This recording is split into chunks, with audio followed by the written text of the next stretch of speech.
The album is out, and I have such uncomplicated feelings of joy about it. Yeah. I do not feel any twisty, tortured way about it, which is not how I felt about the last album, because there was such a lag time between, you know, when you make music and then you put it out. There's oftentimes your life can make drastic changes in those times.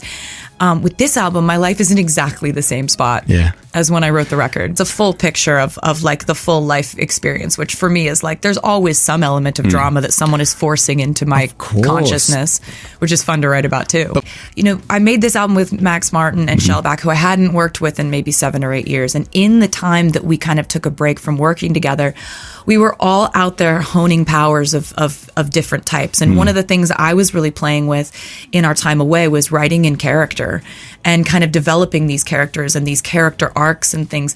And that is present on this record, even though it's about my life. Sometimes you cosplay, like, this is a love song through the lens of Elizabeth Taylor's life. Like, there's different motifs that I think we're trying out on this record that are sort of a culmination of me practicing and working up to the point where I could make this kind of album. Reread Hamlet before writing the song. Didn't really need to reread it. You kind of get it. I kind of like, I wanted to sprinkle some references in the bridge. So like the bridge references kind of some paraphrasing of some lines from Hamlet. So I did like do a little brush up. But I just love the idea that, like, you know, you saved me from love driving me mad. Right. Because that's what happened to Ophelia. Spoiler alert. It's also just got one of like the catchiest post hook kind of sections that I'm pretty proud of. The album cover is a reference to the famous Ophelia painting, which then ends up being referenced in the music video, which ends up, there's more references to this painting.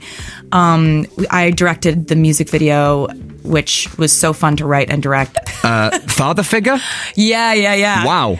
Yeah, that was a fun one to write. Yeah. And we love a song with a key change. That was great. Because it's a very different way of using the idea of a father figure to kind of talk about power structures and the flipping of the power dynamic. So that song was so much fun to write because it goes through all these situations where oftentimes in life when we go through something that doesn't work out, whether it's in our personal life or in our friendships or in our career path, we oftentimes look at it as this like major setback, like we've taken a step back. But actually I've found that so many of those instances in my life have, based on how you respond to it, can catapult you forward in growth, in wisdom, in perspective.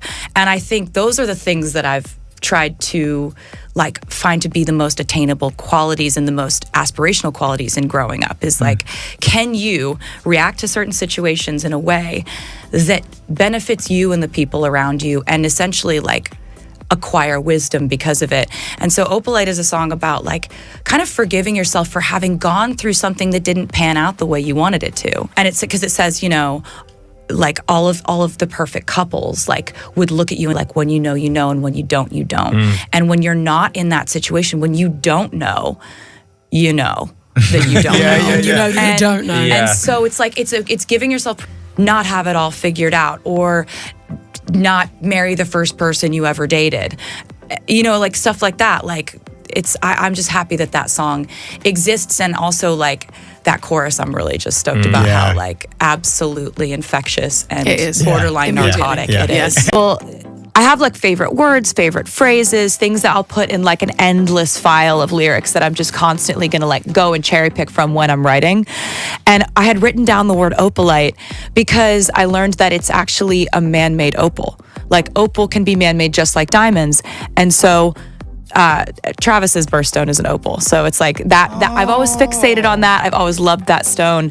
And I thought it was a kind of a cool metaphor that like it's a man-made opal and happiness can also be man-made too. My personal favorite is Wishlist. Oh, really? It's a vibe. It's a straight up vibe. I was like, a lot of shoulders. I was doing shoulders. Yeah, I was like, a lot of that. Oh, that makes me so happy. That was actually the last song that we finished on the record, and that was when I knew the record was done. Really? That was when I knew I was like, we're good. Done. And burning red.